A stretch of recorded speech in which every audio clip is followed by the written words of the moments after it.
27th episode of Sonic Talk. It's our holiday special, but not really. Yay! Happy holidays! Happy holidays, everyone. Hope you get what you want for Christmas. You're obviously not getting the kind of Sonic movie you want for next Christmas. We already got the Sonic movie. It's called Wreck-It Ralph. Yeah. He has been a bit of a movie star as of late. Anyway, with me tonight, as always, is GX Echidna. Hi, I am GX Echidna. I'm here, and I don't know. Here's a Kirby mech to show. I got a Kirby mech. It's awesome. Oh, neat! I really need to get around to playing that game. And also with me, as always, is Alex Peel. Hey, I'm here. Right, and for our special guest, we have Alex Peel's roommate and a great comic book artist in his own right, Cory Holmes. He's used to do my Sonic Eggs comic, if you guys remember that, and he does his own Transformers comic and comics for Alex as well. Alex just keeps dragging me on these things occasionally. Hello. As I recall, Cory was our first ever guest on the first episode. Was I? It was just me. Yeah, I think so. It was just me and Jason at the time, right, Jason? Yeah, I think so. And if you've seen a lot of ones where it was original art for the where we were just doing audio only, and there was an art background, that was usually him. Yeah. Yeah, I drew that lovely Rouge picture from before. Won't give much more detail about that for GX's sake. Nope. No, we won't. All right, and I guess we'll start with what we've been playing and what everybody in the entire world, pretty much, that has a Switch has been playing. Red Dead Redemption 2. No. Oh, there's a lot of people playing that as well, but talking, of course, about Super Smash Brothers. You can't say it like that. You have to say it like Xander Mobus. But Super Smash Brothers didn't win all the game awards. Like, for best soundtrack and best score. And it has literally all of the soundtrack. How would Spider-Man was robbed, to be honest. Everything was robbed. It was except for I think Red Dead Redemption 2 did have a good soundtrack. True, but was it the best soundtrack of the year? I don't know. I don't know what would count as the best soundtrack. I think the Game Awards are awards for, okay, what has everybody just played? Did we all play that? I guess we haven't all played this one. Did we all play this? Yeah, sure. Then give it all the awards. We all played it. Let's give it all the awards. It's kind of like the Oscars, where what boring-ass movie did we just watch a month ago? Yeah, that's one unfortunate thing about the Oscars. It's very hard for movies from earlier in the year to win anything. Yeah, unless you're animated. But in any case, so we're talking Super Smash Brothers, the best game ever made. Let's not go nuts. Yeah. Yeah.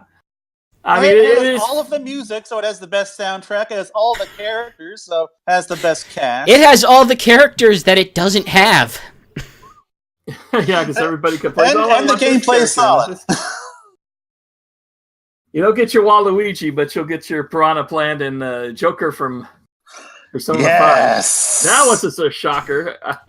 I'm not going to be happy about that until they announce the Persona 5 for Switch. Yeah, I really hope Persona 5 gets support, because there ain't no reason why it can't be on the Switch aside from any exclusivity deals, which I have not been able to find any info on. I mean, they already announced Marvel Ultimate Alliance as a Nintendo Switch exclusive. Man, I cannot believe Nintendo is publishing that game and Team Ninja is making it. It is the strangest freaking thing. I am slightly surprised that it isn't just a Marvel Muso game. I want to know how that thing even got made. Like, who came to who first? Probably nobody was using the Ultimate Alliance, license for those games, and Nintendo just probably cut a deal because they want more exclusives like that. It cut a deal with Marvel and then brought Team Ninja into it. Okay. Well, the thing we did with Capcom last time, we really sucked at it. So why don't we give you guys a try?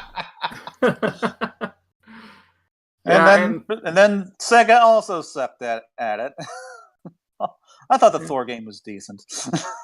I'm just surprised because the other ones were like Activision published. So, who owns the Ultimate Alliance brand name? I guess Marvel probably just owns it. So anyway, we got kind of going off discussion here. Let's talk about another massive crossover.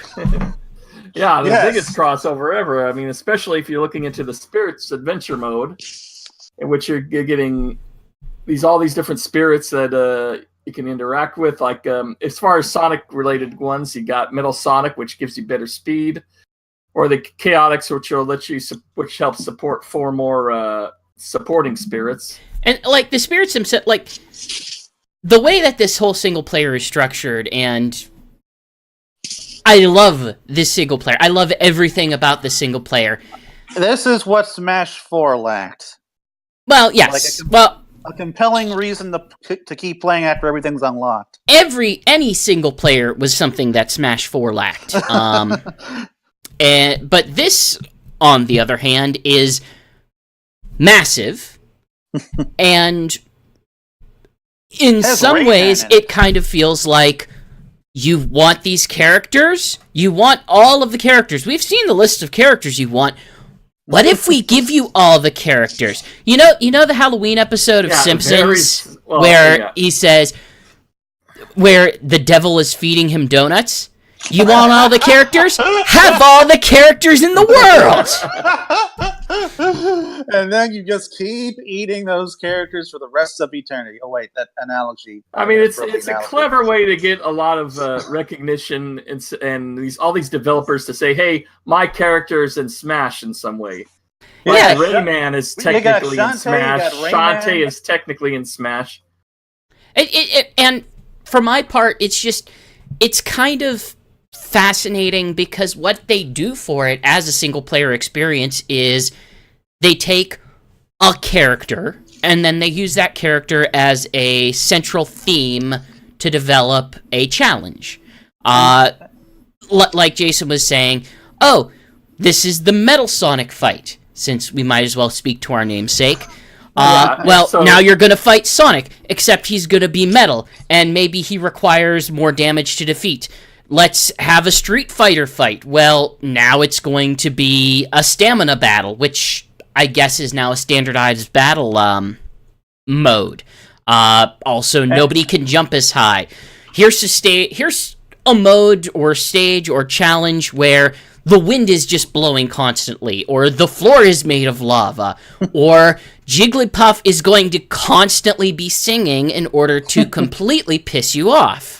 Then there's like characters that will repeat moves, and there's fights that'll have assist trophies, like the Rayman fight. Oh, I just love the one where they have one character you have to beat, but they'll keep running away from you, and meantime there's a bunch of other CPU characters that want to fight you at the same time. Had I forget what this character's called. It looked like a pink thing with floating limbs. That was such a pain in the ass. But they'll like also throw in KOable assist trophies to kind of help bring it closer to whatever theme is going for. It's pretty cool. Now, when you guys are picking your spirits, do you hand pick them, or do you often just go for the Y button and let the computer decide which is the best course? I press the Y button. Little column A, little column B, depending on what it is. Like, I like anything that gives me more running speed. I like anything that's going to give me more stamina in a stamina battle, and I've sort of started to find my lane of my core spirits because I have just dumped all my money into doing the ones that can evolve, and they pay off. With that. They pay off. I do the Y button most of the time. And I haven't combined any cores or whatever that's called. Or I should say I haven't figured out how to do that. I should say auto-select. I auto-select to see which ones I used, and whichever ones get used the most in auto-select, those are the ones I feed and level up to their maximum. I actually haven't done spirits very much yet. I've been too engorged in classic mode, and are you doing the stock mode trick to try to get extra characters unlocked? Oh, I pretty much unlocked all of my characters through playing classic mode, one character after the other. Now we should discuss classic mode and the fact that Classic I really love mode what is it's incredible. done. In Yeah, this. what they've Like, done this year this is is really another thing incredible that Smash because 4 your lacks. character is themed throughout the entire classic mode, which is about 7 or 8 matches. Before we do this, let's go over what classic mode in Smash 4 was. Because that was a travesty, as far as I'm concerned. I never really liked playing that. Where like you just had a board full of trophies, and they would just kind of randomly congregate around each other. And there was like no theming to the battles. There was like no unique scenarios or anything. It was just, here's a bunch of characters on a board. Fight them until they're all gone. Well, I guess if I were to look at it philosophically, I think it was probably kind of a risk-reward type situation where either take on fewer guys and get through them faster, or take on more I mean, yes, there is that aspect to it, but I didn't find but that yeah, at it all wasn't compelling. themed. It wasn't Nothing themed. compared to this, where I don't know how many boss battles, but there's like unique boss battles. There's uniquely themed paths, routes for every single character. Like I forget which Fire Emblem game like fights all the sword people or something. It's so cool. I think that this example would be, of course, we'll go into Sonic, and you got, suddenly it's a Sonic Heroes themed battle where you got Kirby, a yellow Kirby, a red Kirby, and a blue Kirby.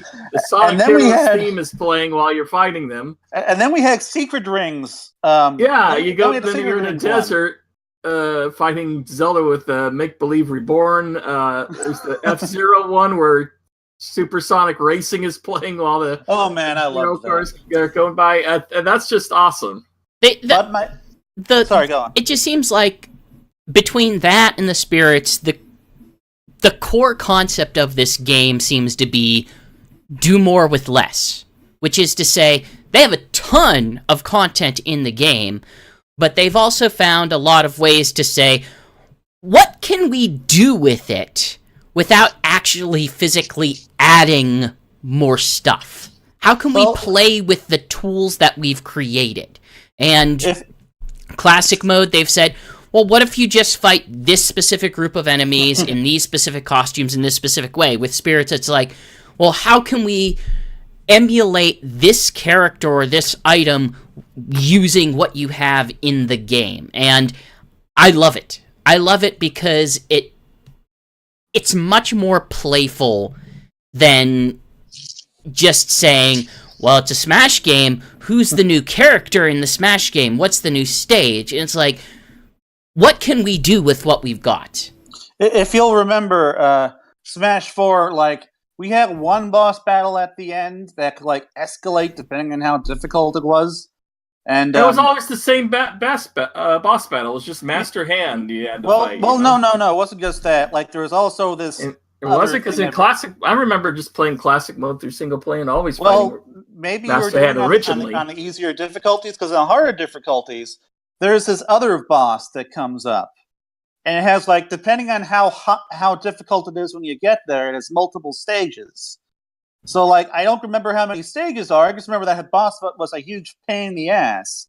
And I think there was at least, like, five stages to this boss.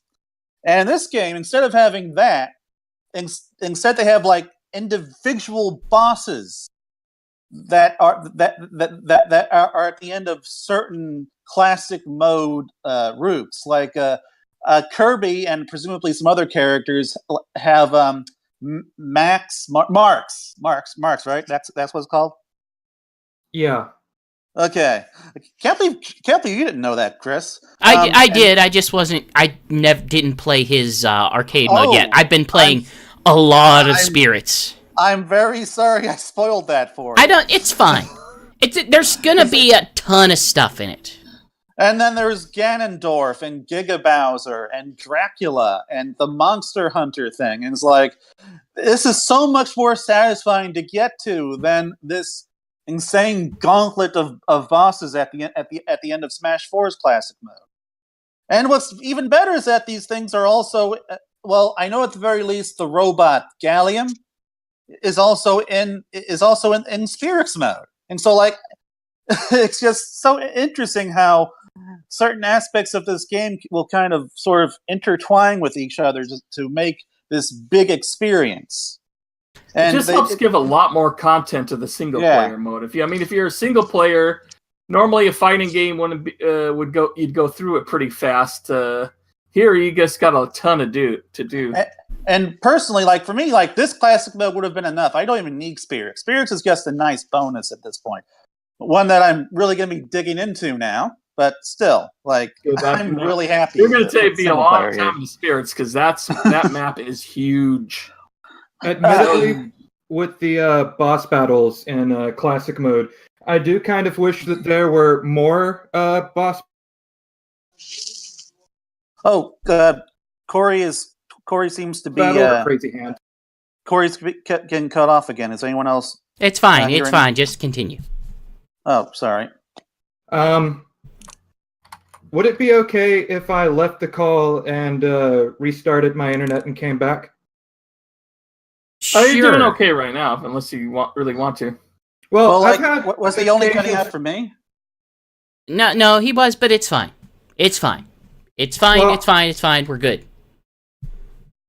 Okay. Anywho, so Cory, what were you saying? I was saying I wish that there were a few more special boss battles in classic mode because a whole bunch of them are still just fighting Master Hand and or Crazy Hand at the end. That's true. I was kind of hoping that maybe they do something that Dr. Wily Assist Trophy, but at least so far, I haven't finished playing classic mode yet. They haven't. So have you been using any of the spirit boards and just going straight for those more harder spirits? Oh, I haven't touched them. The spirits. Yeah, board. There's a spirit board, which is basically like instead of having to go through the adventure, you can go for a spirit like right there and then that you can only do for a limited time. Oh, in fact, the first theme is glasses, and I got Elite Beat Agents as the spirit. That's personally my preference, just because if you keep playing those, the way that character unlocking works in this game is basically every 10 minutes you're set to unlock a new character after a battle, unless you're in the middle of like the single player mode or whatever. And for me, if you just keep playing single player mode, you're going to get spirits out of it. You're going to get money out of it, both forms of money.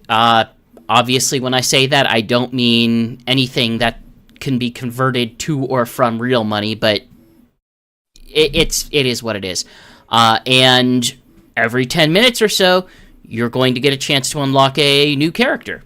So that's what I recommend in terms of it. I've had people who say, well, if you turn off the system and then turn it back on, then it resets the timer for it and you can keep doing it. And I'm thinking, that sounds like I'm not playing the game in order to get the game content. Yeah, and to be honest, it doesn't work that good because when you unlock in stock mode, the characters you're trying to unlock get tougher and tougher. I mean, I think they do that for all of them. 1, and they're at like CPU level 10. Oh man, Cory, you had some difficulties, as I recall. It's some difficulties that I heard that plenty of people had. I'd get a new character unlocked. They'd. Okay. He's cutting out again. Okay, Cory? You cut out once, Alex. Calm the F down. Well, you guys just froze for me too. I think I should really do this because I keep having periods where you cut out for 5 seconds and I lose the context entirely. So it keeps happening when he's talking. Go ahead then. All right, maybe we'll edit this out. Yeah, we'll have to edit this out. Okay, let's see if I can fix this. People watching the video stream right now, this is going to look stupid for a little bit. I apologize. It will get better. This happens with live shows. Oh, I see. It breaks up your imaging. Yes. Maybe yes, what it does. Maybe what I should do is get off of my Wi-Fi connection so he has it to himself. I suspect that if I do that, it'll probably interrupt the call. Well, since he's off, I guess I might as well do it. Hey, okay, I guess I'm still here. Alright,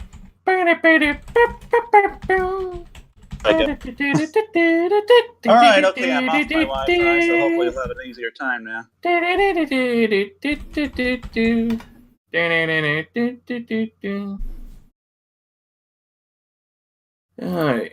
I'm definitely gonna have to edit this part. Yes, you're definitely gonna have to edit this part out. I would hope that you wouldn't keep this.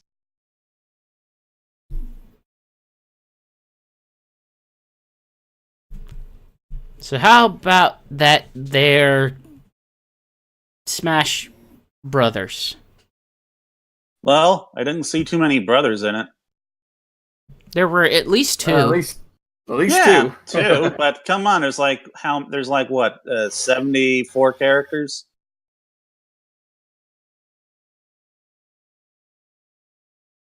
I believe Roll is a spirit, and Mega Man's a playable character, so that's a brother and sister. Doesn't count. It's brothers.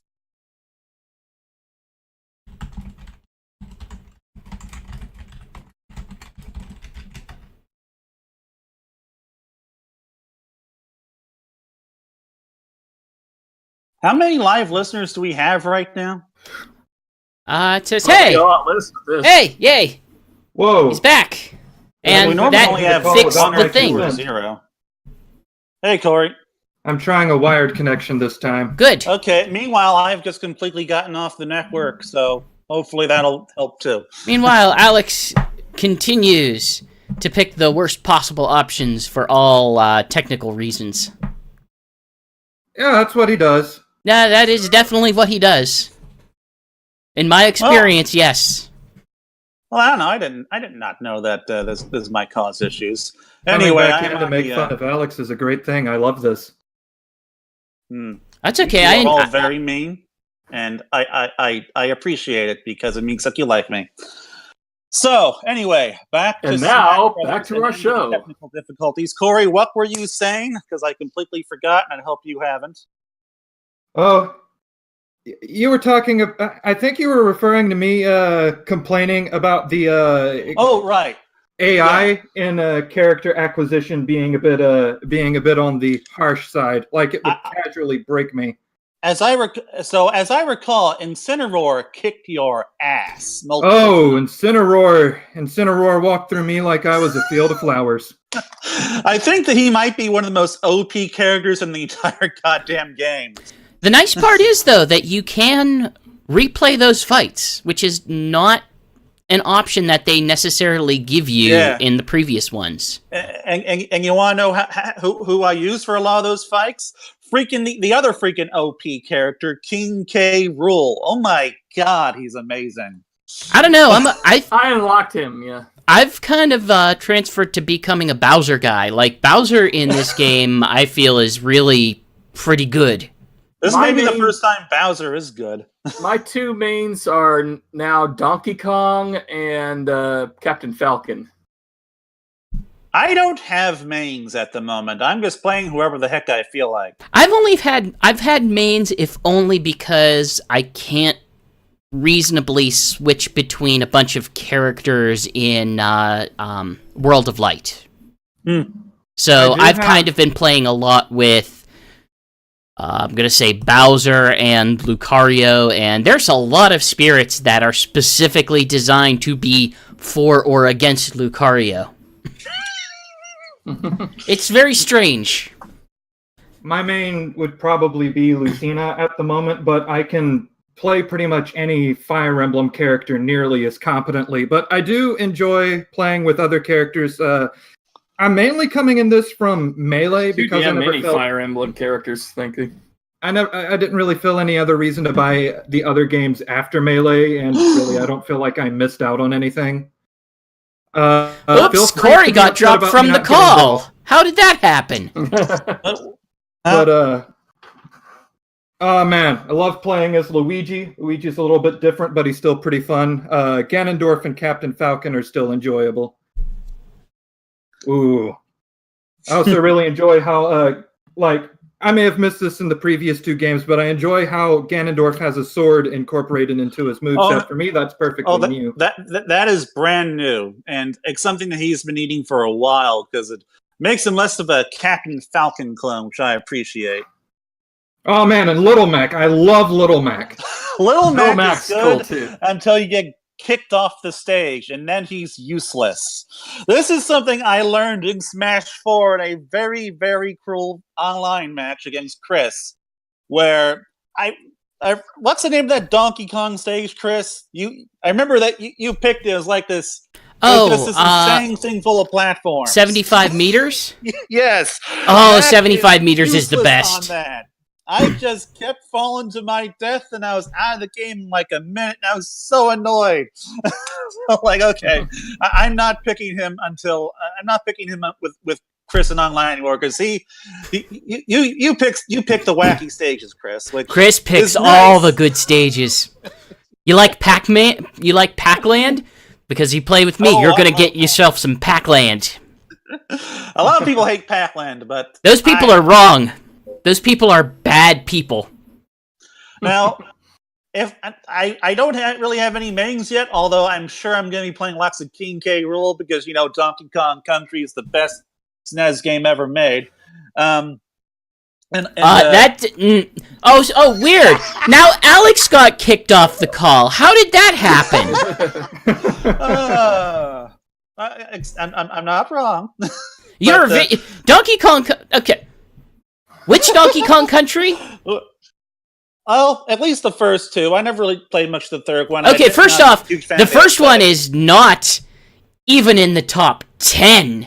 I wouldn't even put it in the top 20. Maybe the second one. We'll have to discuss this later because, Smash Brothers. But I have to say, I love Incineroar. Everything about him. His animations, his moves.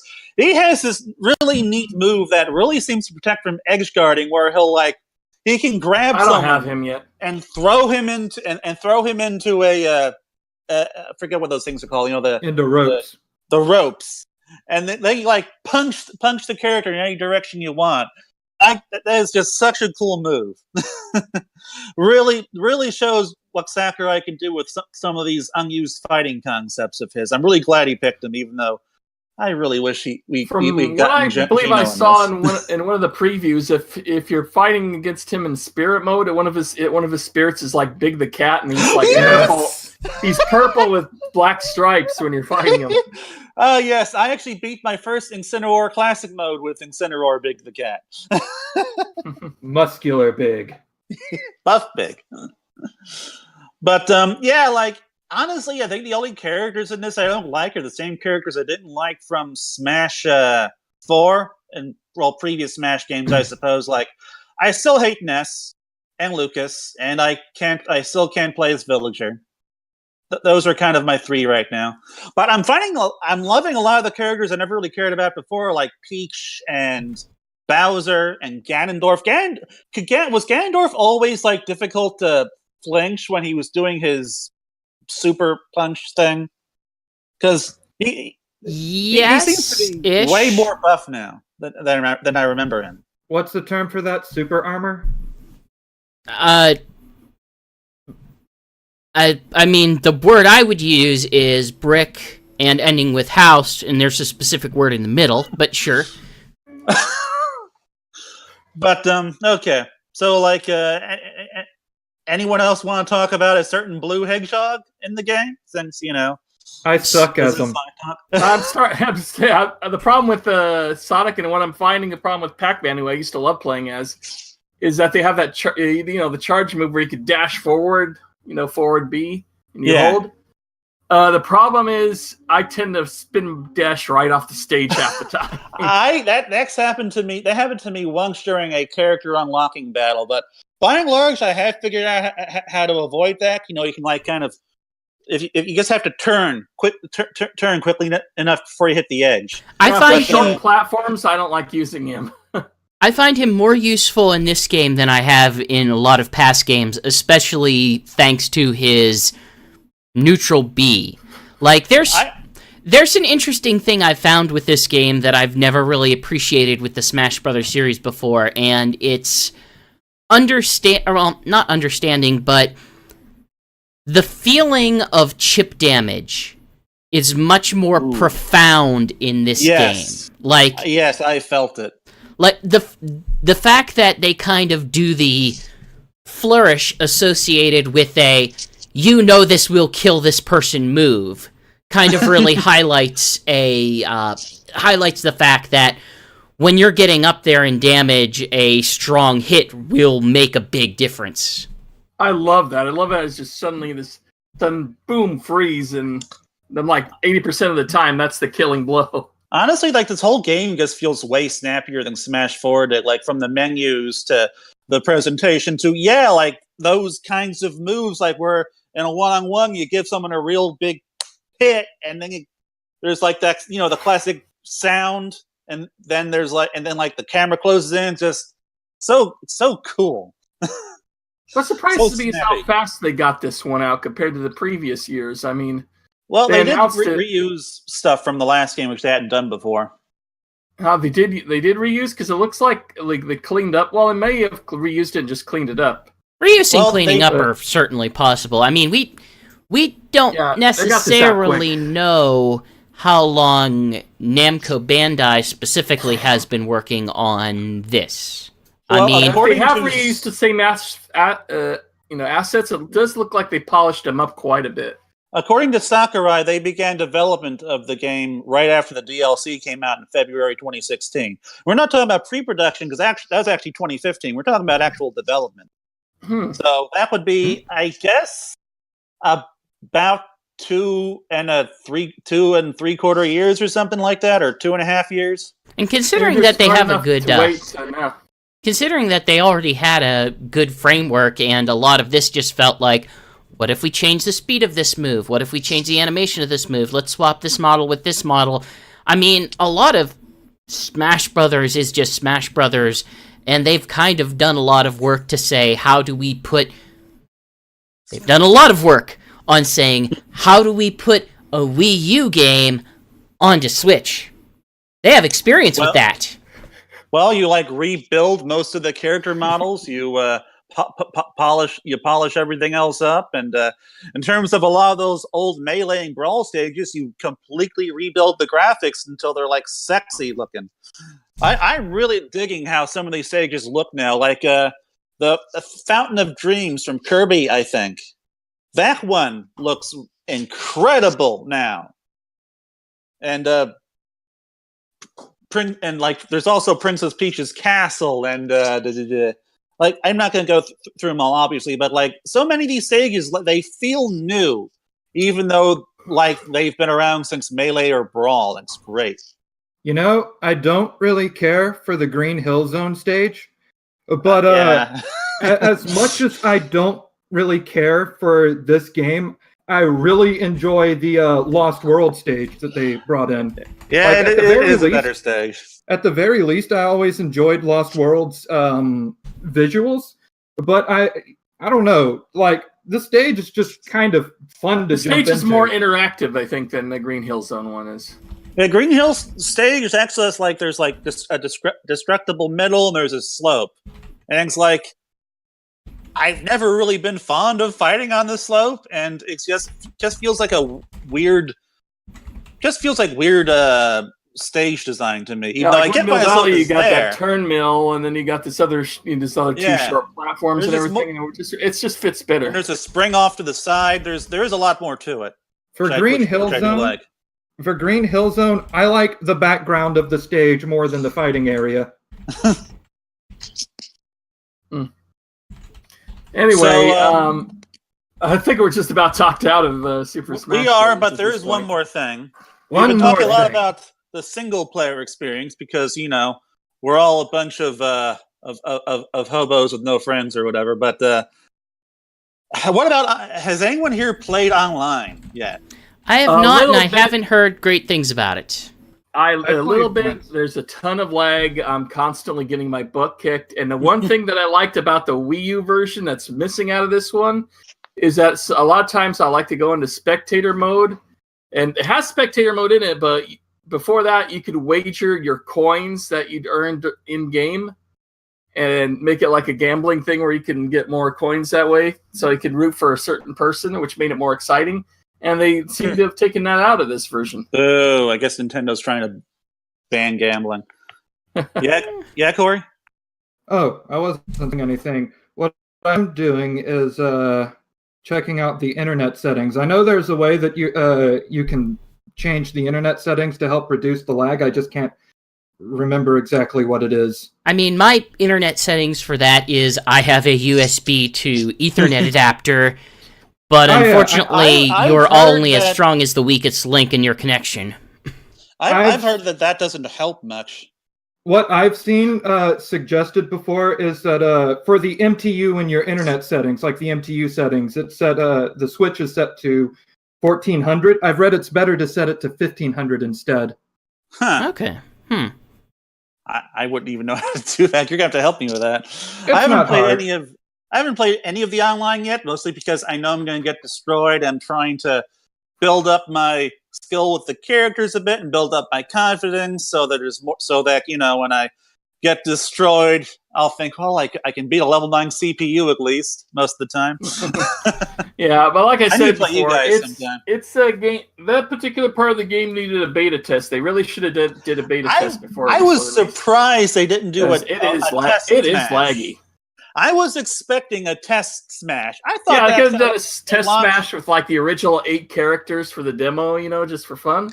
I thought they launched like the Nintendo Switch Online service with a test smash, but no. I mean, it could be very well that's why they did not do that specifically. Because it would have been disappointing.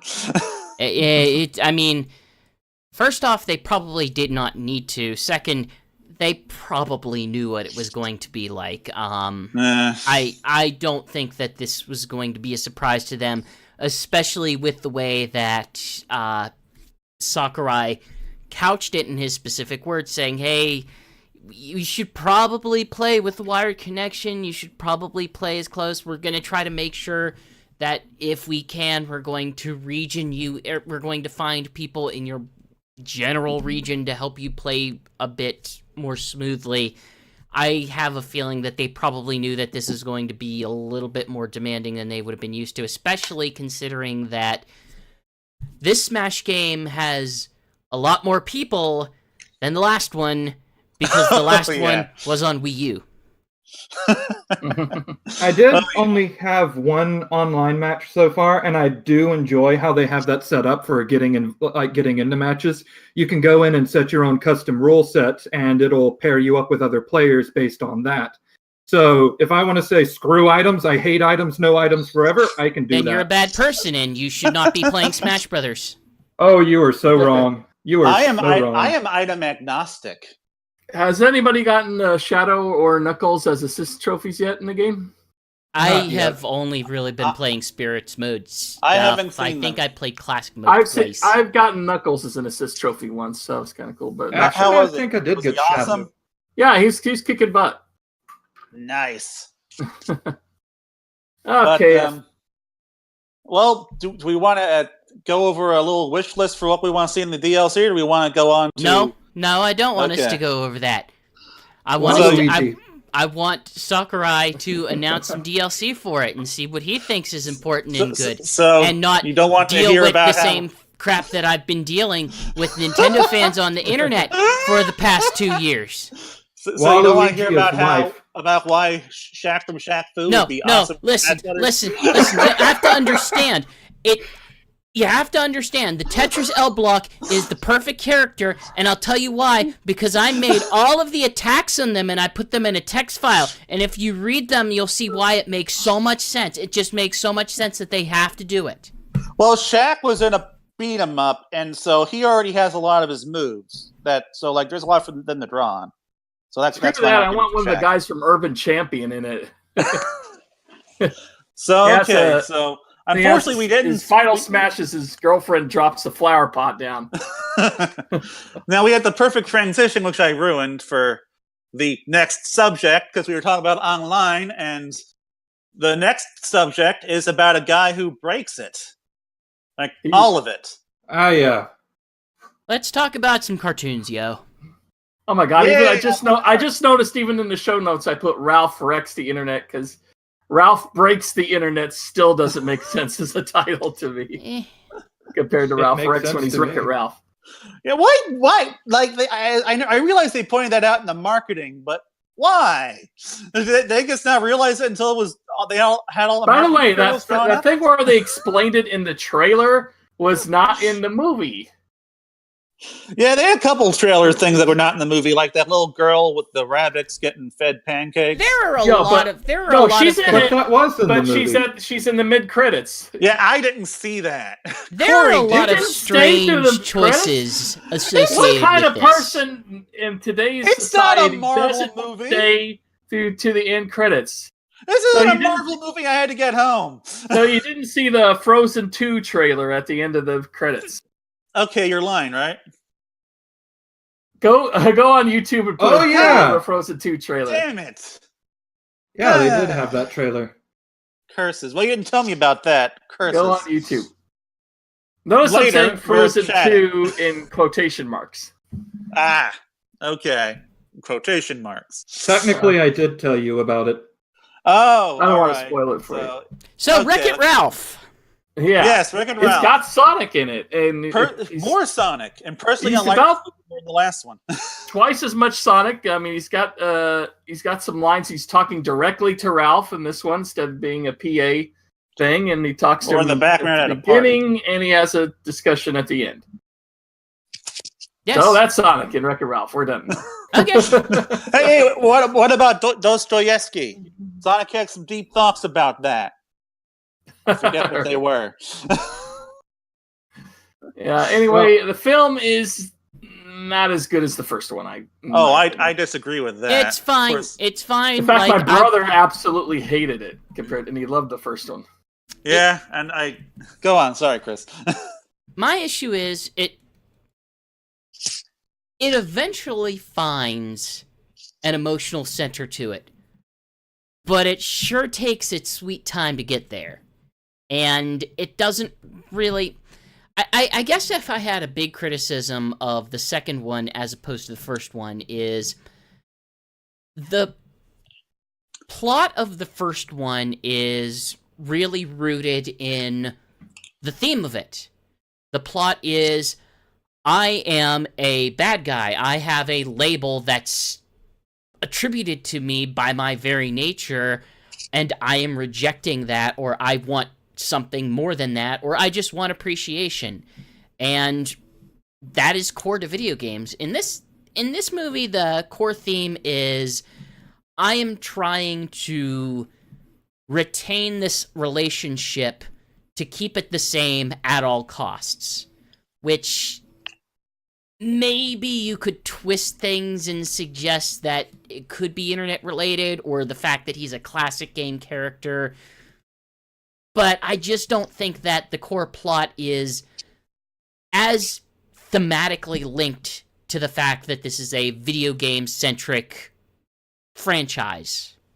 No, it's definitely, and it feels very, very dated compared to the first. Even compared. Well, to I wouldn't know about dated. Dated. I'd argue very contemporary. He's dancing. He's doing the floss, and he got a little flash of Fortnite up there and everything. Fortnite isn't dated. It's very popular right now. Hasn't gone away, Jason.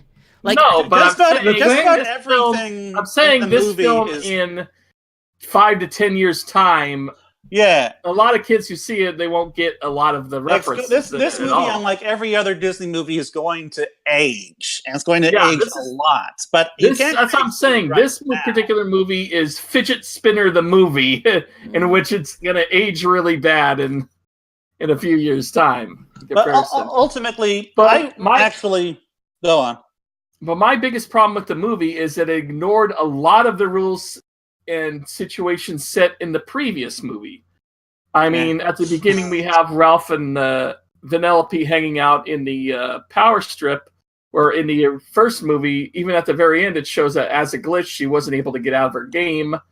I guess 6 years something must have developed where she can get out of her game. It's kind of she wasn't a glitch at the end of the movie. She was woven back into the data of the game, so she could still technically glitch, but she wasn't a glitch anymore. Yeah, maybe they just didn't explain that too well. That's just kind of a nitpick. But I mean, even at the beginning, the arcade's open. He's staying in her arcade game just to make her an extra track while Wreck-It Ralph is going on, or Fix-It Felix Jr. is going on with no Wreck-It Ralph in there. With the time they spend 24 hours in the arcade, online, is the arcade closed during that time? I don't know. Felix I think you're overthinking this. Jason, I'm sorry. Yeah, but the main thing is, in the first one, he realized, the whole cyberbug things and that kind of invasion and what that could do to another game and how that could cause a virus, and yet he wants to keep Vanellope so bad that he causes a virus to break out in that game. It kind of loses a sense of its character development. Like it. Yeah. Yeah.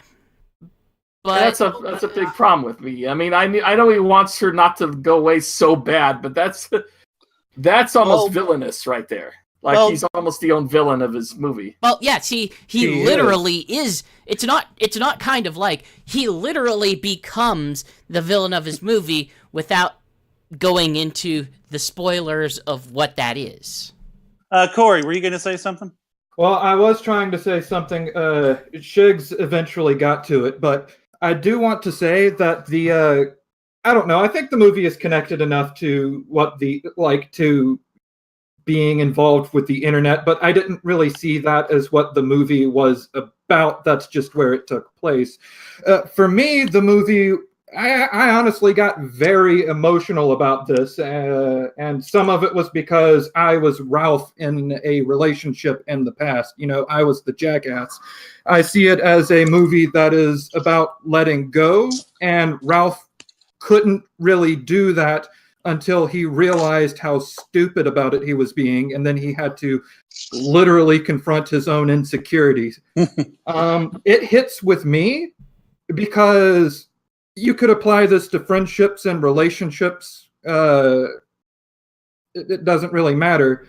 But I had a period where I was breaking up and I refused to let go, and as a result, I lost a very close friend. Like, we don't talk no more is how I mean it. And that, to me, like, what Ralph learned was something I wish I had learned sooner in that situation.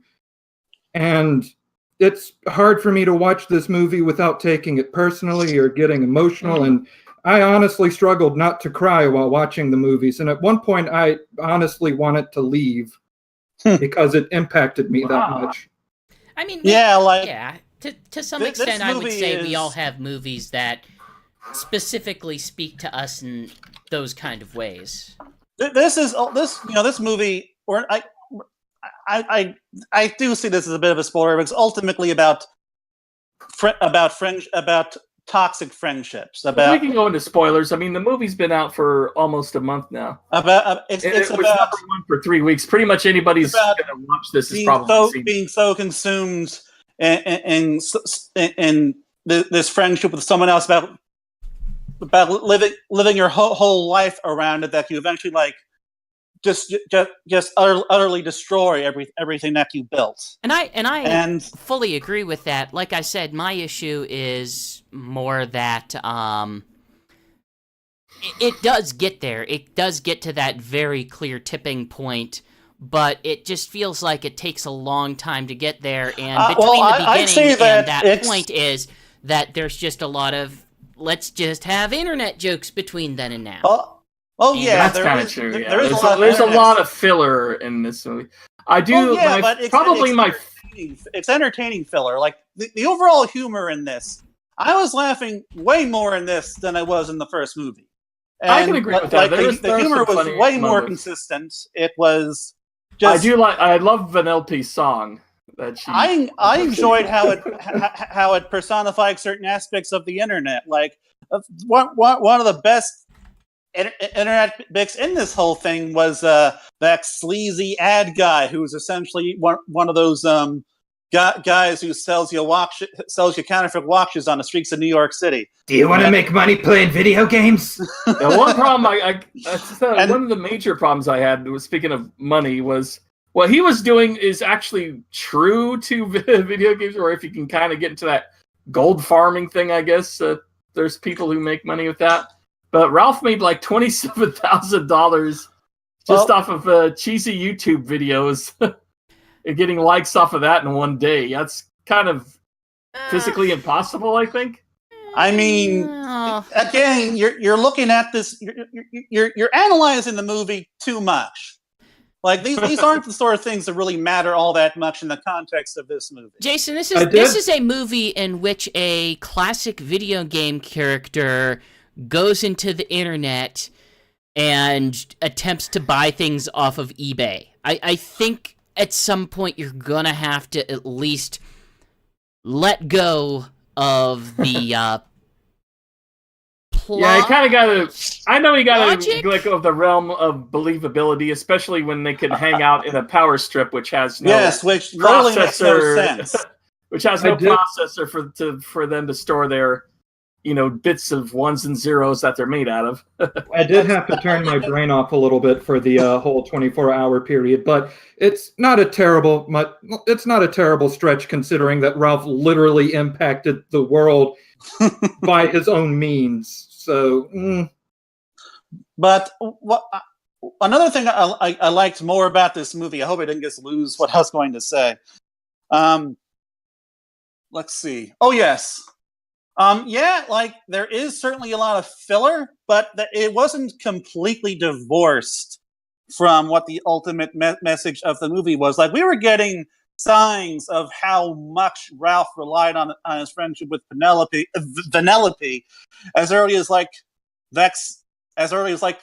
opening, I think, 10 minutes of the movie. And a lot of this movie is about Penelope kind of finding herself and figuring out who she wants to be, and like her entire plot is which runs through the movie and through to where it comes to a head is all about that. She finds this online racing game where she like, it's way cooler than her crummy old Sugar Rush game that she was getting super bored with because she mastered all the tracks. And then while she was helping Ralph get views for his videos, she visited the Disney princesses, which I admit, maybe it's because of how much they marketed it, I didn't laugh too much during that bit. I actually love how we all sing about our dreams and what we want. What do you want, Vanellope? And she was, I want a steering wheel, and it's like that's when she realizes what she wants and what she needs for herself. Mm-hmm. And which, inevitably Ralph finds out, and then he becomes the villain of the movie because Ralph is a naturally self-destructive character. Well, that is not something that was solved in the last movie, I might add. And so, I think the whole virus, him unleashing a virus on the internet, expecting very localized damage and no one getting hurt, that's totally within his character. Yeah, to an extent. I think whenever this movie hit me, obviously not as strongly as Jet, but it did hit me kind of in some of the same ways that I was getting, this is what the theme of this movie is supposed to be about. I just kind of felt like it wasn't until you got the sense that this was what Vanellope's arc was supposed to be, that I got the sense of, oh, this is what Ralph's arc is supposed to be. And for me, it felt like that all happens in the second half of the movie, which isn't to say the first half isn't entertaining, but it is to say that it doesn't feel cohesive. I look at this movie and I think, this seems like a movie... hold on. Okay. This seems like a movie that, in my mind, trying to process it, felt like it went through rewrites. it went through significant rewrites from beginning to end. And I don't have any reason to... I don't have anything to confirm that. It just kind of felt like they had trouble finding the right story and the right way to present that story specifically for this. Well, like I said, I was picking up on Ralph's arc and Vanellope's arc pretty early on, so I don't exactly agree with you there, but I admit it didn't become super clear until later in the movie. But I mean, I don't know, by and large, I found the whole thing to be way more entertaining than the first movie, which I liked, but I have significantly more problems with. As I was telling you on Discord last night, whereas this movie probably sit right in the middle in terms of current era Disney, I would put the first one basically at the bottom, which I don't think is a bad thing. I've liked all of current era Disney movies. But I know it's filler, but I kind of wanted to see more of the subplot between Felix and Calhoun racing the Sugar Rush. It just vanishes. It just completely vanishes. Completely. I know it's not essential to the story at all, but I thought that would have been funny to see. I was expecting it, but I'm kind of glad that they just ignored that until the end of the movie myself. It's kind of why I feel like I get the sense that this movie may have had rewrites, because it seems like a weird thing for them to just introduce and then kind of say, well, ending. I think it's happens. more of a... They had to have a reason for the characters from the first one to be in it again. Personally, given that I hated Felix's and Calhoun's B plot from the last movie, I was really happy to see that get virtually no screen time, because I personally prefer what we got in this versus what we got with them in the last one. Boo! I like wait. So to make sure you're saying it, I was happy because nothing, as opposed to something.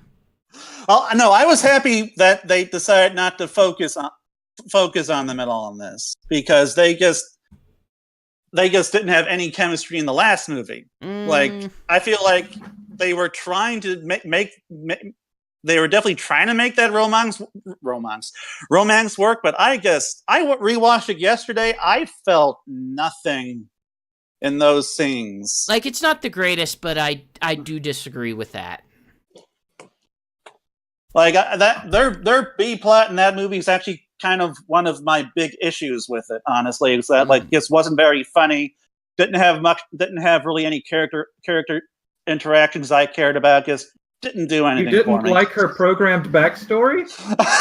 That's the best joke in the movie. That was something I enjoyed much more the second time when I watched it last night. So I like that fine.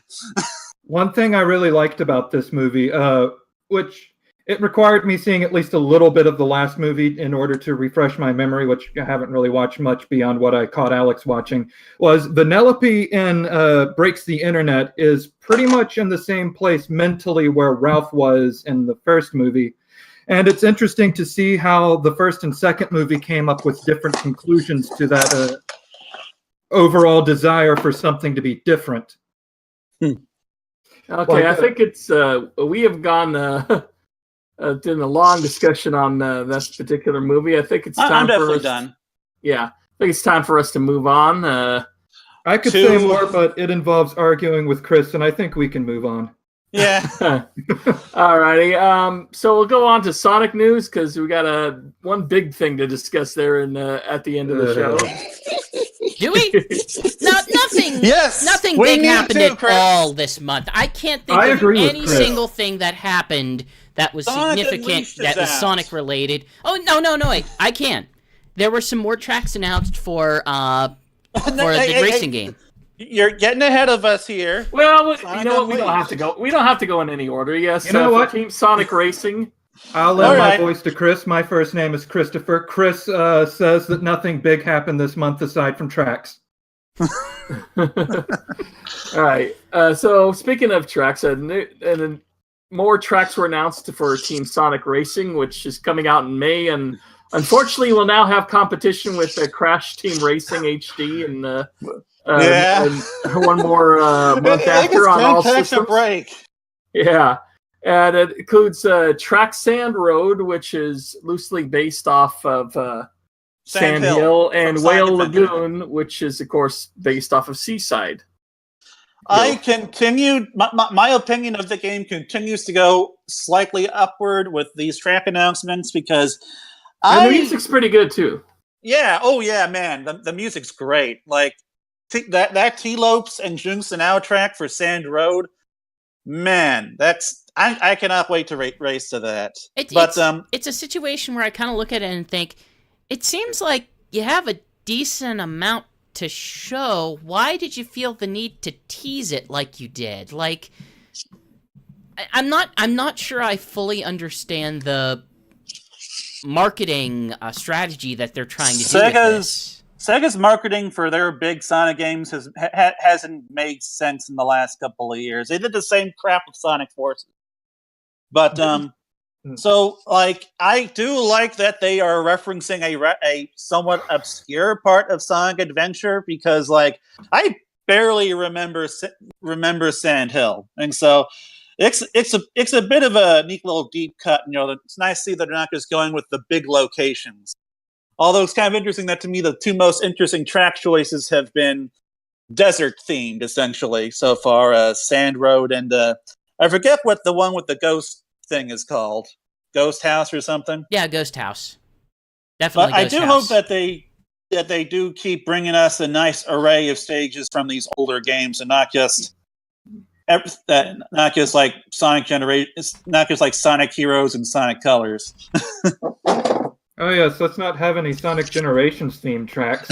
yeah, I had to stop myself there, or did I? Oh, whatever. Or speaking of music, I have to confess I have the Apple Music streaming, so I can download pretty much any album to listen to.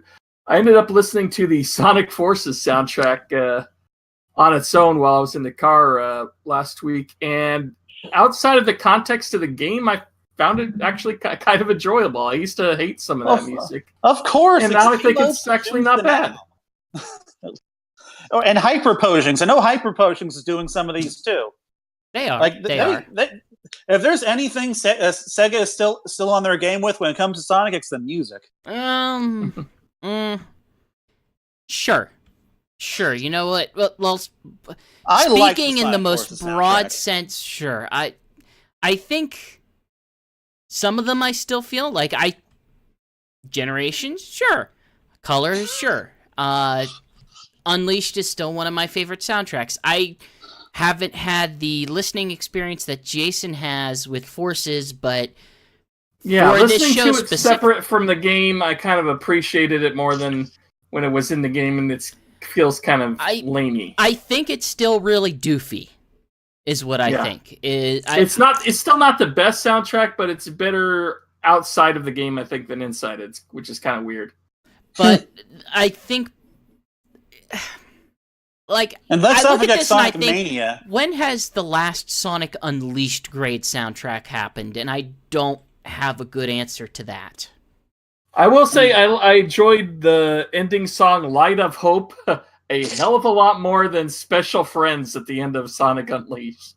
Yeah, I never cared for that song. Speaking of Sonic Unleashed, it's finally out on Xbox One. It's through Xbox finally compatibility. The game that everybody was waiting for? Question mark. Well, I want Sonic 06 on Xbox One. Make it happen, Sega.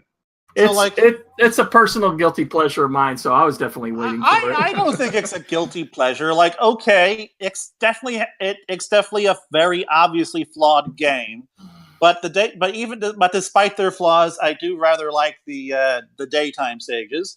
And Werehogs, I think, is like, I know this isn't saying too much, but I do think it's the best non-Sonic game mode that they've done. I kind of feel like it's better than their daytime modes. I have issues with the daytime modes specifically. The issue I've always held that back before I was with Sonic Talk, whenever I was doing the Spin Dash podcast, I believe my statement was that I preferred the daytime feeling and controls and design of the Wii version, and the nighttime of the HD version, and if you could somehow combine those two and make a lot less of the night version, then you'd basically have the perfect version of Unleashed. Well, like ultimately my big problem with the daytime stage.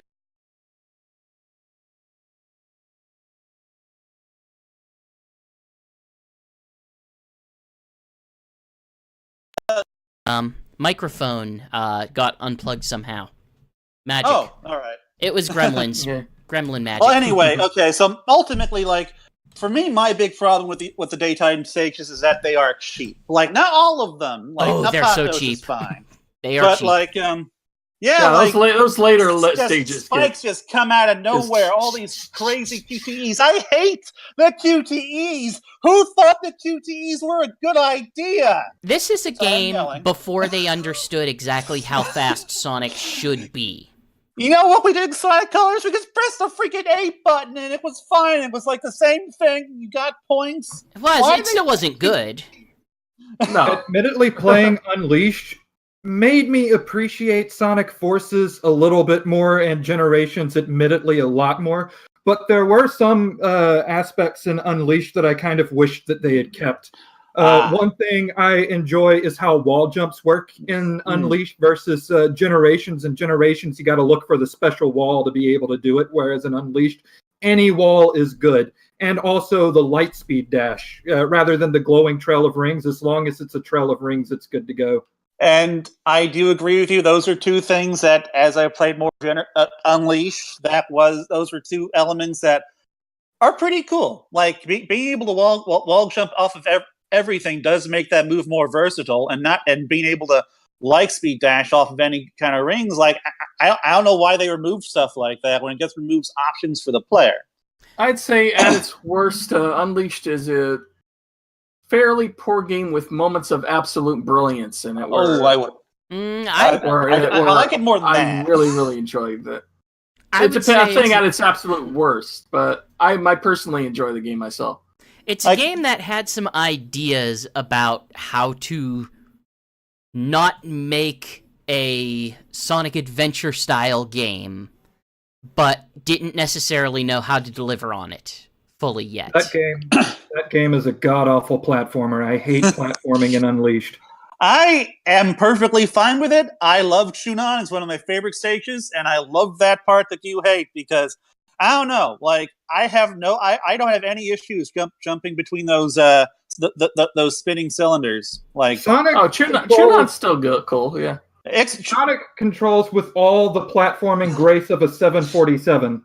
Like yes. I'm not necessarily disagreeing, but I don't know. Maybe I don't know. Like I enjoy those sections. I don't know what to tell you. Like I know there are other That's areas of the game where he is way too slippery, but in the game's platforming areas, I don't tend to have that many issues with them. There's a lot of things I don't love about Lost World, but the one thing I do like is that it felt like they had at least a slightly better understanding about how he could accelerate and decelerate in that game, and regardless of having a run button or not. Cory hates the run button. This is a game where it's just kind of he goes full blast. Like that's the physics there are. Sonic is just going all the time. 3D. I like the idea of Lost World more than I do the implementation of it. I really wish that they had gone and made a second game. No. I wish they would have gone and made a second game with a different sensibility in terms of level design, because the tube world thing is just frustrating. I've had times where the gravity just said screw it and decided not to work correctly. Lost World, the more I've played it, the more it's kind of fallen down on my list of ranked of Sonic game rankings. But I do wish they had gone back to that formula again with like a better idea of what they wanted to do, like they did with the Colors and Generations after Unleashed.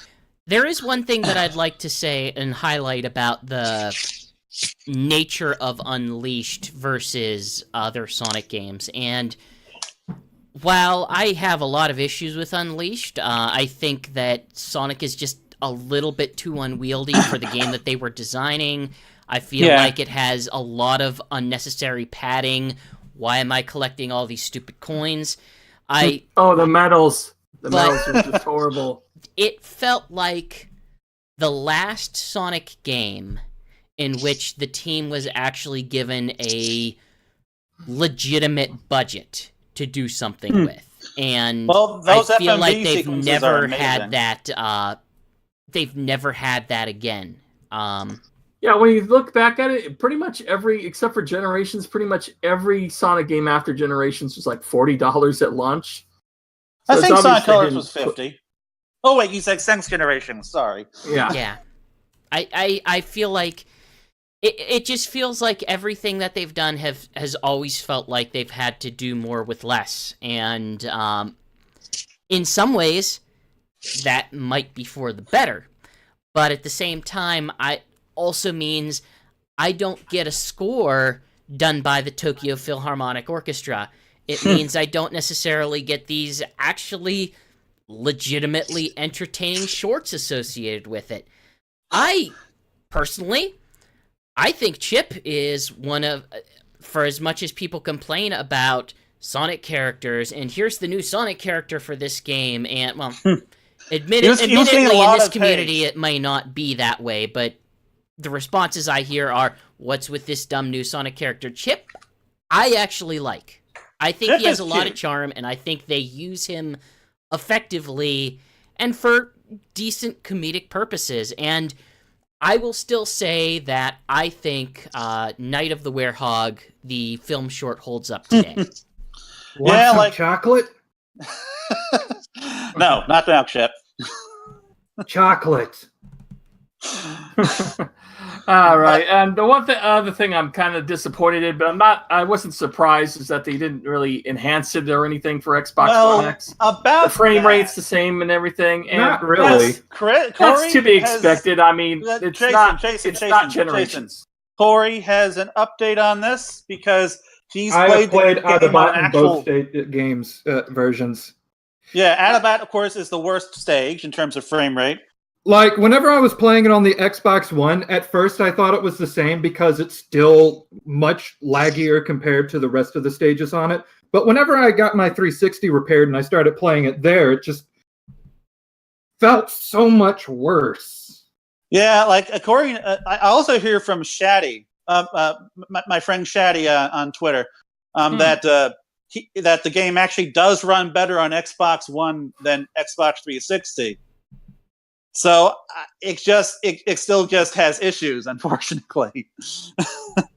Like, I could react pretty great in Adabat on the whenever I was playing it on Alex's Xbox One, but whenever I got to play it on my 360, it just felt like I was playing a game through muck, I guess you could say. It's hard for me to put it into words, I guess. What would you consider the worst daytime stage to be? Adabat or Empire City? Sorry, what are you asking? I don't know. Like, all of the stuff that I hate is Eggman Land, but that's not really strictly a daytime stage. Eggman Land is the worst stage. It is a gauntlet of terror and misery, and I hate it. 45 minutes is my best time. And they made a time attack for that one. Hope you don't die. Pay each time you want to try. And that was still back when they had the 3 live system, too, which was insane. So, right. aside from Eggman Land, you don't have any least favorites? I mean, I have ones that I play less. Empire City might be the one that I play the least, but I don't dislike it. For me, the worst stage is definitely Adabat for me, because I've gone with Adabat. A lot of these stages in the game, like half the daytime stages in this game are just too freaking long. Like, they should have cut them up. I don't know why they didn't. They could have had us go through multiple acts and maybe pad out the game ever so slightly, like they did in the Wii version. Yeah. The worst daytime stages, now that I think about it, and goodness, I ignore the heck out of them, are the Act 2s and 3s. Well, yeah, but I'm the only person who plays those. There are some clunkers in that one. Like, there's a I forget what the African stage is called. Missouri. Missouri. There's a Missouri stage where they just put spikes everywhere, and you can't avoid them. Like no matter you have to have the twitch action of like a god or something to get through good. that, I swear. I mean, this was a game that had DLC. Why did it have DLC? I don't know, but it sure I got did. that DLC. But for me, it's Sonic 06 had DLC. If it's you remember, super cheap and it's too long. And then after that, it's Holoska because I think that's the one where like I have the most issues with moving Sonic along. Like I want to love that is stage pretty because nasty at times.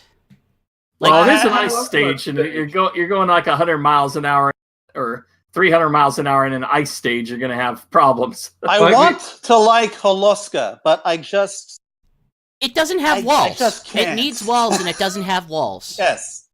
My only problem with Holoska is probably just the ice sled. Everything else I enjoy. Like my favorite stages, it's definitely Spagonia, Missouri, the Middle Eastern stage, which I forget, like Shamar. Yeah, Shamar. Those Chunan are my three favorites. So the first level's always been my favorite. I find Apatos to be kind of boring, honestly. Like, that was like the first stage I played, and I was like, wow, this is. Apatos Act 2 is the only good Act 2. For the daytime state. Well, that's because Apatos Act 1 was just a tutorial, which I thankfully played first because they changed it. I forgot what they did to the homing attack. But you have to press the X that's button. one major thing is they put homing attack on the X button instead of putting it on the same button as the jump. Overall, the best thing I could say about Unleash is that the opening scene still is awesome after 10 years. I want to play that game. right. What was in the FMV? It was a game that kind of had to exist in order to get some of the better ones that came after it. And personally, I still have a lot that I enjoy in this game. Like, it can be really super duper cheap, but it also has a lot of really fun moments. And personally, like, I think the Werehog's fine. It's fine. Like, fine is the right word for it. If it was half the length, it is too long. Like, this is another thing where they should have cut it up. Like early in the game, you can go through a 5-minute Sonic stage and then end up going into a half-hour or longer Werehog stage. Sega needed to learn that they didn't have to pad half as bad as they did. Yeah, they definitely learned that with Forces because Forces is okay, not that great, but it's not. But it's brisk. It's certainly brisk. It's the length it needs to be. It doesn't need to. Same with colors and generations. It's the length it needs to be. It doesn't need to be any longer than it is.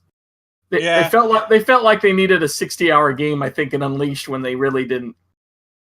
Personally, I am happy that this is backwards compatible again. I will probably be going back to play it again in the future.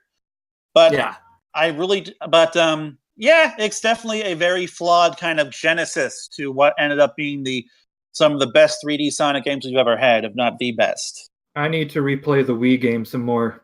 I need to beat the Wii game. I bought it, I played like the first couple levels, and then I stopped. And I don't know why. Be prepared for a lot of nighttime for this one.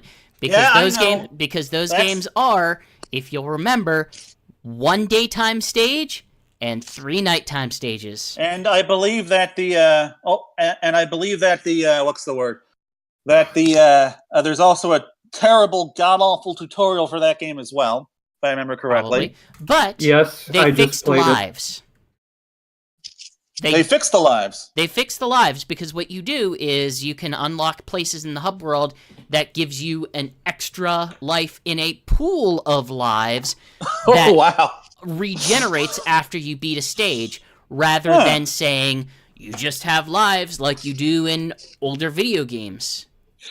Never not play without Wiimote and Nunchuck. Always play Werehog with Wiimote and Nunchuck. Yeah, I'll Okay. take that under advisement. Otherwise, it's awful. They map Before we go one on fist to the X button and another fist to the Y button, and it's Oh, unwieldy. right. You were talking about that. That sounds horrible. yeah, before we go on to the next topic, I want to bring up the trailer for Detective Pikachu. Ooh. Yeah. That looked incredible.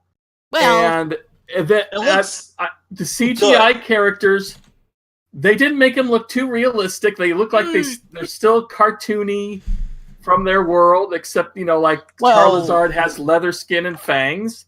Jigglypuff terrifies me. Pikachu, he looks Mr. Mime looks terrifying, but he still looks like Mr. Mime. And Mr. Mime, I think, kind of just barely walks the line on what's. They barely walks the line. that but movie entirely walks the line. What in God's name are you talking about with this being sort of okay? I've been biting my lip trying not to say anything. I think Pikachu looks fine.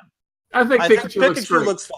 Mr. Mime looks scary. Jigglypuff looks terrifying. It's physically impossible not to make Mr. Mime in a live-action movie where he's not going to look scary as fuck. I'm going to stop you right there, because here's how you do it.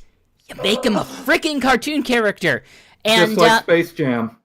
So that's kind of what they did here. I mean, like, Charizard doesn't look very real. So he still looks like a CGI thing. Since the reason I'm bringing this up, since I know you're trying to transition, yes. I want to speak to Hollywood for a brief second. Okay, but they're not listening. Sure, but you know what? Open letter. Please, tone down your fur rendering. Please, tone down your fur rendering.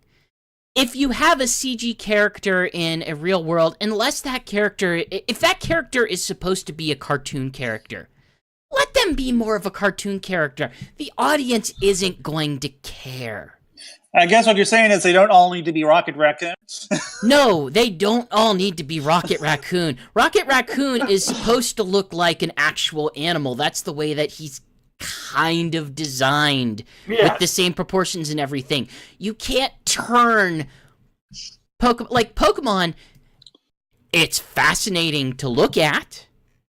I think that they certainly picked an attention-grabbing aesthetic, but I'm not going to sit here and say they made the right choice. They made a smart choice and a good choice, and all of this is a good idea. Because it's a nightmare. But it's an entertaining-looking nightmare. Now, I will say this about the trailer. Trailers don't mean anything. I've seen some really good trailers for really bad movies. See any trailer for any DCEU movie that isn't Wonder Woman. But, we should still, not be assuming that Detective Pikachu is going to be this amazing or even good movie. It could still be a dumpster fire. What kind of gives me hope for that, though, is that there are really good people making this movie. Talented people. And that's kind of why I said even before the trailer came out on Discord, I told Chris that I at the very least, this is going to be better than the Sonic movie, which, is obvious. You said that was obvious. It's a Warner Brothers movie looks like Pikachu. Sure. What gives me faith is that it's a Warner Brothers movie that is not going to be serious, and they can still make non-serious family movies that are decent. They just can't make serious movies anymore. I will say that it was a little weird, seeing Pokemon being associated with this super realistic world with cops and stuff in it. We're not having all these unarmed officer Jennies in here. We have speaking of it being really weird with the CG character in a world interacting with cops. Yeah, right. But we have a few set of posters to discuss about. You mean for the? I don't know if GX has it, but I'll bring something up. Can you bring up the prototype poster for the Sonic? I don't know what prototype you're talking about. It's the third poster. Have you seen the third poster that was basically of course, the concept of course poster? I'm joking. I'm acting like this doesn't exist so that we don't have to talk about it like Chris was earlier. Unfortunately, it's on the to-do list, so we're going to have to. Who wants to see Here Furry you Sonic? go, internet people. Here it is on my thing. You guys can't see it in the chat or in the thing, but Twitch can see it perfectly fine. So there.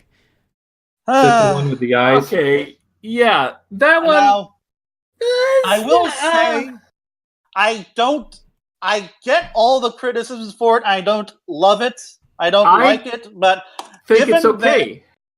Given that this is a live-action Sonic movie, we probably could have done worse. This is what I like about it. One, he's shorter. He's got a fairly cute, smile to him. He looks all right. He looks like a child in a fursuit. kind of, yeah. He's no, short. not kind of. He looks like a child in a fursuit. He's short. He's shorter. He's got the littlest bit of an edge where he's got the shoes on the cop's head. It's kind of which is more mischievous, really, than edgy. Jason, don't hurt yourself bending over backwards. I think it looks okay, but then it's kind of like over Jets over here, where this is the official Sonic, which some people silhouette. Some people have tried to. If you hate the concept one, then we got that grotesque nightmare with those muscular legs and arms, and I would not want to see that thing crawling towards me late at night. They made a mistake letting this one sit as a silhouette. They should not have done that. That was They did not learn the lesson of Sonic Boom. If Sonic Boom just showed the characters right away, there probably would have been the immediate shock, and then people would have just went on with their lives.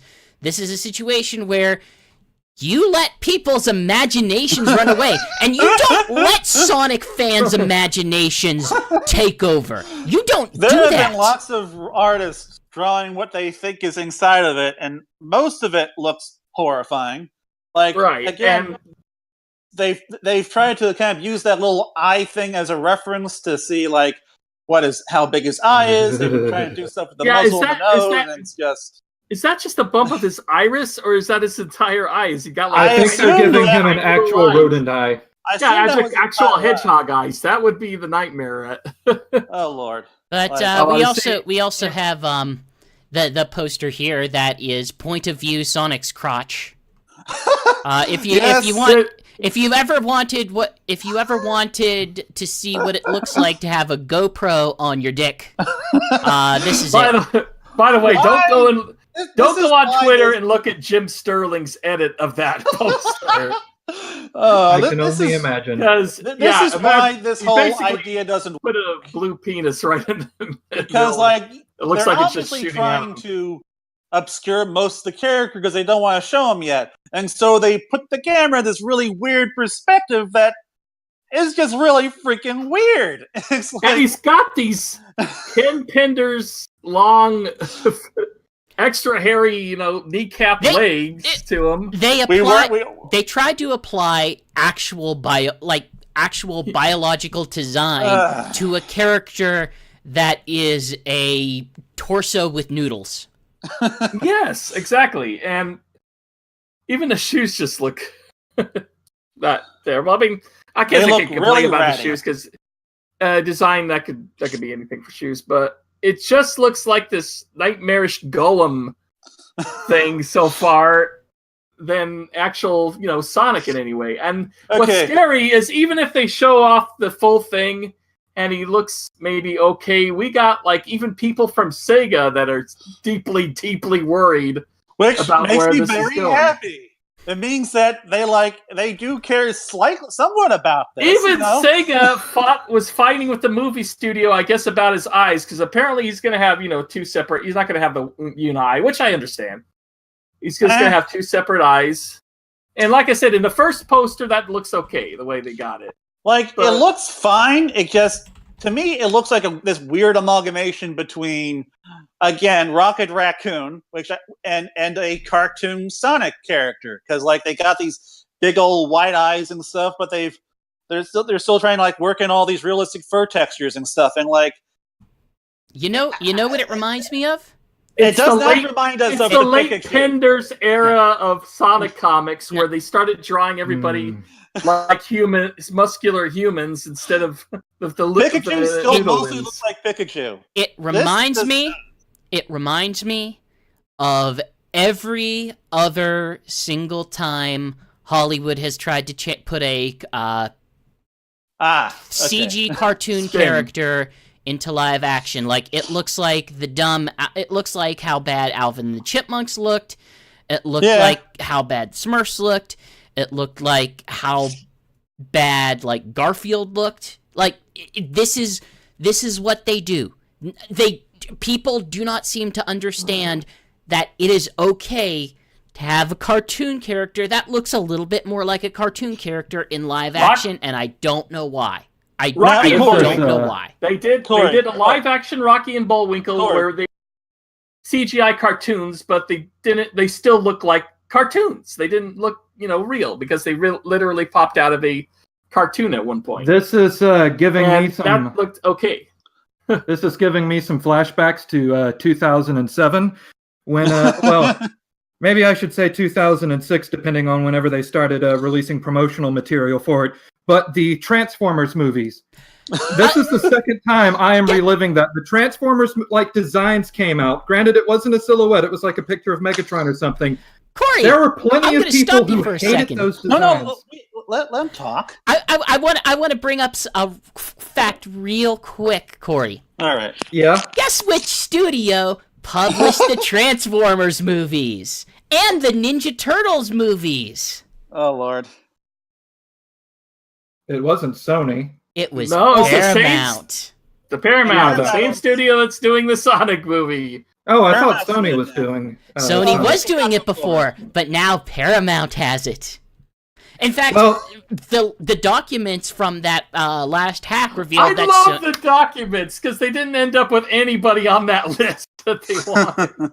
They used to have the Mario movie, according to those documents, and then it went to Universal? Yeah, Universal, because they have the deal with Nintendo. But, the 2007 Transformers came out, and it was successful enough to spawn an ungodly, nightmarish torrent of awfulness. But it has become a franchise that a bunch of Transformers fans have grown up on now. And you have people who are fans specifically of that. Now, with any hope, the Sonic movie will bomb horribly, but if this movie comes out with any success, you guys get to live through what I lived through. Though I will say, I did eventually come around to have a guilty pleasure with the Bayformers movies. Doesn't mean I think they're good, but are you looking forward to Bumblebee at least? Because that looks like Gen 1 for a change. The Rotten Tomatoes score gives me a little bit of hope. 98% last I saw. Now, using Transformers as an analogy, we had to go through over a decade of crappy movies, but then we got Bumblebee, and Bumblebee's looking like it's going to be pretty good. So maybe if Sonic's super duper successful, maybe we'll have a decade of crappy Sonics. We've never experienced that in the Sonic franchise before. I don't care. A Sonic franchise. Or a good Tails movie. We'll be lucky if we get Smurfs the Lost Village level of a good Sonic movie where they finally decide to do all CGI, and it's just mediocre. I don't care how good Bumblebee turns out to be. It's still in some way or another linked with the other 5 awful movies, and I would not have wanted to have suffered through this, and the only reason I'm as lenient about it as I am is because there are people who actually like it. It's not me. I think it's awful. I think that it should die, be burned, and be replaced. I do not want this for Sonic. Hopefully this movie will bomb, or who knows, maybe it will be good. Here's my expectations of it are, I hear what you're saying, but I'm looking at what they've said about it so far. I'm looking at this original style of character design. My expectation of it is that it's going to be completely by the numbers, sort of bland, and just not be anything. That it's not going to be reprehensible. and it's not going to be spectacular, that it's just going to be, hey, we have this license, let's make a kids movie, and then they make a kids movie. I expect this movie will be forgotten about within a year. Oh, absolutely. Yeah, I could at the very least hope that it's Street Fighter bad, where it could still be very entertaining. But Street Fighter sequels. I don't want sequels. And Chris, if you're right, then that would actually make this one of the best video game movies ever made. That level. Let's pause on that, because I've seen some decent ones, and Japan does know how to make a video game movie. American-made video game movie. I will add that qualifier. I don't even really want a live-action Sonic movie. In America... Nobody does, but they're doing it anyway. Japanese movies don't count to Americans, unfortunately. So, Cory, you're the only one here who has any experience in character design. I hope I'm not springing this on you. Do you have any thoughts on Sonic's potential character design from those three images? Let me move away from the microphone. Uh-oh. Should I reduce... Okay. All right. I'm glad you moved away from the microphone for that. That's all I'm saying. I hope that wasn't too... It wasn't. No, thank you. You did not clip. I appreciate that. So, you hated most of all from the sounds of it, because it seems to cause you physical pain. It's awful. Chris already went at length about this earlier, and all I can really say would echo him. But if they have to do it live action, I do not want a live action Sonic movie. But if they do it, I'm not against it. They should just go with how Sonic looks. Yeah, they should have. I mean, nobody is going to be taken out of the experience if he looks like a 3D cartoon character. But you don't understand. They had to explain to Sega he wouldn't work in live action like that. We already have movies that prove them wrong. We proved that wrong in the 80s. When you think about it, Smurfs, those characters are actually pretty cartoony and not too far removed from their style. Listen, I'm guys. like, it was a shitty-ass movie.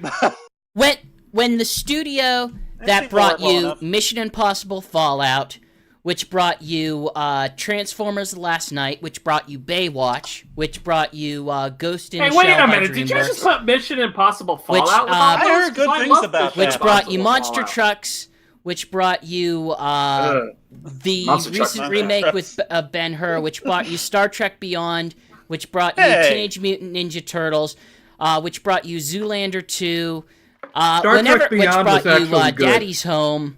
Yeah, you named at least two good movies in this, I think. Which brought you Hot Tub Time Machine 2, which brought you Age of Extinction. Are you just reading off someone's Wikipedia which or brought something? you Anchorman 2.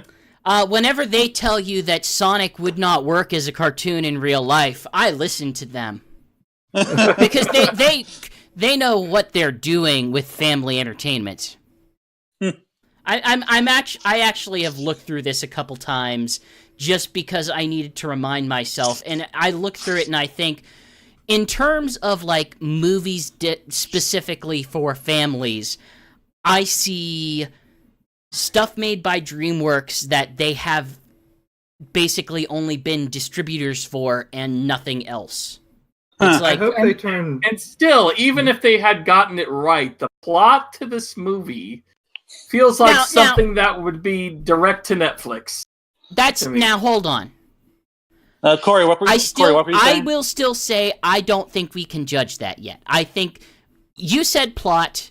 All we know is premise, not plot. Premise. Okay. I want to see them turn Sonic into a murderous psychopath like they did Optimus Prime. Yes. Sonic needs to take a big old spine out of his back and then run it through Eggman. Well, what Optimus Prime say? He can't. His spine's too fuzzy now. I'm sure he can manage it. I don't really... well, aside from give me your face, I can't remember too much that Optimus Prime said, but he did, murder somebody, who was, willing to negotiate peace. I'm gonna put the kibosh on this for one good reason, because if you do that, then suddenly we have a Jim Carrey death scene, and I don't want to inflict that on anybody. Oh, I forgot he was Eggman. I'm trying to forget that he's Eggman. You were more successful Cory, than I was, and then I ruined it for you. I love Jim Carrey. Don't want him as Eggman. Well, okay, some of his older movies make me cringe for things that you wouldn't be able to get away with today. But I love watching Jim Carrey movies. You know what? And he will probably be the best thing about this movie. If it is, you know what? I didn't love his Grinch. But if that Eggman was basically on the same wavelength as his Grinch, and that set the tone of what they wanted to do with the movie, I might be into that. Because I do love me a funny Eggman. Yeah, Eggman's at his best when he's funny. Now, well, I don't necessarily expect Eggman to be like Ace Ventura or the Riddler. No, that would. What about maybe the Riddler? But I haven't seen a movie where he's been that version of himself forever. I don't know. He's pretty old. I would think something like that would be pretty physically intensive, wouldn't it? I don't know. Well, it's not just the physical aspect. It's the way he did everything back then was just very in your face and explosive, even the way he talked. Like the last time I think he had a movie that I can remember that was like that was Me, Myself, and Irene. And even then it wasn't like Ace Ventura. But I haven't really watched Jim Carrey that much after that, aside from like The Grinch, the Christmas Carol. I did like the Christmas Carol movie.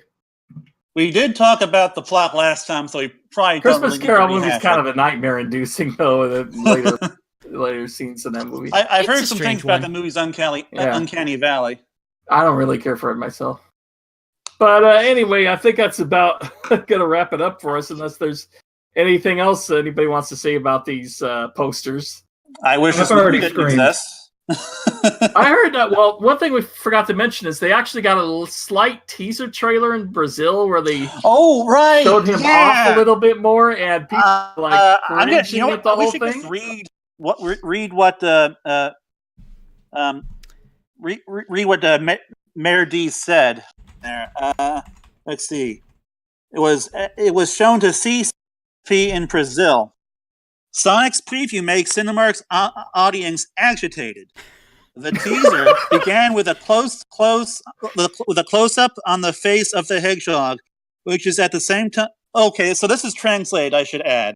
The teaser began with a close-up on the face of the hedgehog, which is at the same time a caricature, texture, and realistic. Something like Detective Pikachu. After this, we see a plain Man, they could have translated this a bit better.